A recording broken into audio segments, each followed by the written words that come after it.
اس video کو دیکھنے سے پہلے ہمارے چینل ندائے اسلام کو سبسکرائب کرنا اور بیل آئیکن پر کلک کرنا نہ بھولیں تاکہ نئی آنے والی ویڈیو آپ کو بآسانی ملتی رہے۔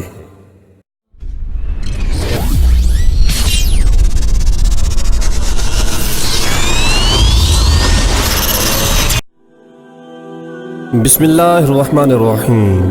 ناظرین و سامعین، دوستوں، بزرگوں، بھائیوں، آج ہم آپ کے لیے لائے ہیں بہت ہی بہترین داستان۔ ایک بڑھیا تھی، وہ بڑھیا اپنا سارا گہنا پہن کر کہیں جا رہی تھی۔ گہنا کیا تھا؟ یہی کانوں میں جھمکے تھے، باہوں میں کنگن تھے اور گلے میں ہار تھا، مگر یہ سارے زیور تھے سونے کے۔ دوستوں، آگے جانے سے پہلے ہمارے چینل کو سبسکرائب کرنا اور بیل آئیکن پر کلک کرنا نہ بھولیں تاکہ نئی آنے والی ویڈیو آپ کو بر وقت ملتی رہے۔ اور اگر آپ کے ذہن میں کوئی داستان، کوئی کہانی ہو تو وہ آپ ہمیں کمنٹس باکس میں شیئر کر سکتے ہیں۔ بیچاری بڑھیا کے پیچھے دو ٹھگ لگ گئے، دونوں بڑے چال باز، مکار اور عیار تھے۔ دونوں آپس میں گہرے دوست تھے، دونوں چاہتے تھے کہ بڑھیا سے سارے کا سارا زیور چوری کر لیں، لیکن بڑھیا نے بھی اپنے بال دھوپ میں سفید نہیں کیے تھے۔ وہ ٹھگ تو ٹھگ تھے ہی، یہ بڑھیا ان کی بھی نانی تھی۔ ایک ٹھگ نے آگے بڑھ کر علیق سلیق کے بعد پوچھا، بڑی امی کہاں جا رہی ہیں؟ بیٹا شہر جا رہی ہوں، بڑھیا نے جواب دیا۔ پھر تو خوب ساتھ ہوا، بڑی امی ہم بھی تو شہر ہی جا رہے ہیں۔ ہاں بیٹا اچھا ہو گیا، بڑھیا نے کہا۔ تھوڑی دور چلنے کے بعد ایک ٹھگ بولا، بڑی امی کوئی کہانی ہی سنا دو جس سے سفر کی تھکن معلوم نہ ہو اور وقت بھی جلدی گزر جائے۔ بیٹا میں بھلا کون سی کہانی سناؤں؟ دوسرا ٹھگ بولا، امی جان ہم ہی کچھ سنا دیتے ہیں، مگر بڑی امی ایک شرط ہے، وہ یہ ہے کہ اگر ہم نے تمہاری کہانی کو جھوٹ کہا تو ہم تمہارے کنگن اتار لیں گے۔ بڑھیا نے ان کی یہ شرط مان لی اور ایک ٹھگ کہانی سنانے لگا۔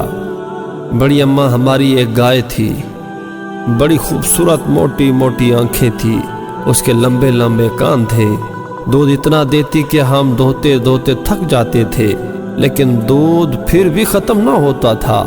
اس میں خاص بات یہ تھی کہ اگر ہم اس کے دائیں سینگ پر بیٹھ جاتے تو مغرب میں پہنچ جاتے تھے، اور جب بائیں پر بیٹھ جاتے تو مشرق میں آ جاتے تھے۔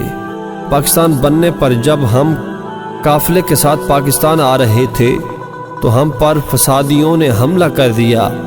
ایک سنسناتی ہوئی گولی آئی اور ہمارے گائے کو لے گئی، جس سے بیچاری وہیں ڈھیر ہو گئی۔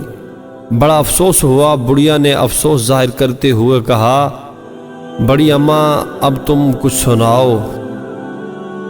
ٹھگ نے تیر نشانے پر نہ لگتے دیکھ کر کہا، میں سناؤں؟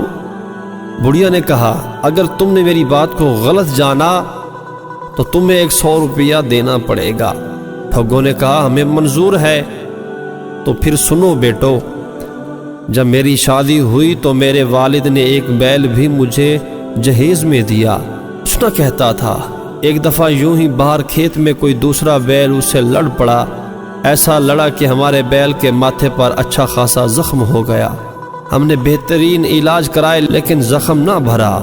کرنا خدا کا یوں ہوا کہ بنولے کا دانہ اس کے زخم میں کہیں سے گر گیا، ہوتے ہوتے وہ اچھا خاصا پودا بن گیا۔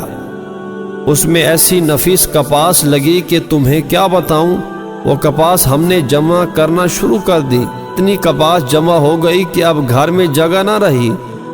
گھر گھر ہمارے بیل کے چرچے ہونے لگے، بڑی بڑی دور سے لوگ اس انوکھے بیل کو دیکھنے کے لیے آتے، اس کی کپاس کو دیکھتے اور تعریفوں کے پل باندھ دیتے۔ اب ہمارے پاس اتنی زیادہ کپاس ہو گئی ہے کہ سنبھالنا مشکل ہو گیا ہے۔ ہم نے اسے بلوا کر کاٹنا شروع کیا اور اس کا کپڑا بناتے ہیں۔ کئی قسم کے کپڑے بناتے ہیں جن میں کھیس بھی تھے۔ ان کھیسوں میں سے 2 کھیس کہیں چوری ہو گئے۔ بیٹا خدا جھوٹ نہ بلوائے، یہ کھیس جو تم اوڑے ہوئے ہو وہی ہیں جو چوری ہوئے تھے، مہربانی کر کے یہ کھیس اتار دو۔ دونوں ٹھگوں نے اپنے اپنے کھیس بڑھیا کو دے دیے اور کرتے بھی کیا،